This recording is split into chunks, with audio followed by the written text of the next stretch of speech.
এই যে 5টা হাত দেখতে পাচ্ছেন, তাই না? এই 5টা হাতের আক্ষরিক অর্থ হলো যে যেরকম মানুষের বিচার ধরন ক্ষেত্রে বলা যায় যে মানুষের সাধারণত 5টা হাতের আঙ্গুল যেমন ফিঙ্গারপ্রিন্টে এক হয় না। এই 600 কোটি পৃথিবীতে মানুষ, বর্তমানে 800 কোটির মতো। তো এইরকম প্রতিটা মানুষের তার ফিঙ্গারপ্রিন্ট যেমন এক হয় না, ঠিক তেমনি প্রতিটা মানুষের ব্যক্তিত্ব আলাদা, মানবিক দিক আলাদা। ঠিক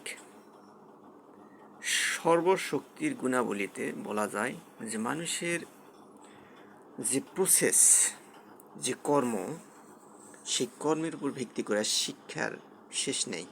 আমি এক্সাম্পল বলতে পারি যে মানুষ সাধারণত বলে না যে একাডেমিক বা আমি অমুক তমুক পাস, এমএসসি বা তারও বেশি ডিগ্রি আছে।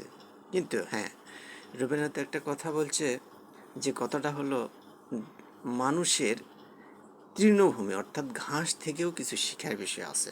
আমরা সমাজে দেখা যায় বিভিন্ন ধরনের লোক পেশার মানুষ বসবাস করে থাকি। এই ক্ষেত্রে দেখা যায় যে ছোটোর থেকে বড় যত পেশা আছে, যেমন মানুষের শ্রেণী বিন্যাসও আছে, ঠিক পেশারও শ্রেণী বিন্যাস আছে।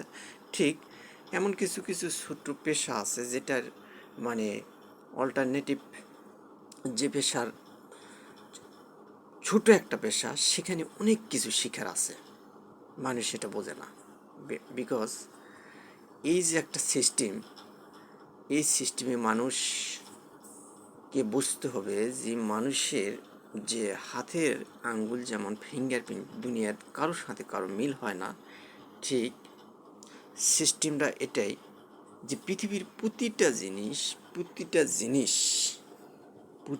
জিনিসের থেকে শিক্ষা লাভ করা আমাদের উচিত। ব্যক্তি হোক বা প্রকৃতি হোক, এটাই নিয়ম, এটাই স্রষ্টার সান্নিধ্য, এটাই হলো বাস্তবিকতা। আর একটা পরিশেষে কথা বলা যায় যে মানুষের সর্বোচ্চ তার মন কীরকম, তার অন্তর কীরকম, এটা বিবেচনা খুব কম করা হয়। তাকে দেখতে হয় যে মানুষটার চেহারা কতটুকু ভালো বা তার বাহ্যিক দিকটা কতটুকু ভালো। কিন্তু বেশিরভাগ ক্ষেত্রে আমরা মানুষের এক্সট্রোভার্ট আর ইন্ট্রোভার্ট নামে দুটা জিনিস আছে, যে অভ্যন্তরীণ জিনিস, সেটা আমরা বিবেক বিবেচনা খুব কম করি। যার কারণে আমাদের মানুষের বা সমাজের বিবেক বিবেচনা অন্য মানুষের কাছে একটু কম হয়ে থাকে অন্যদের ক্ষেত্রে।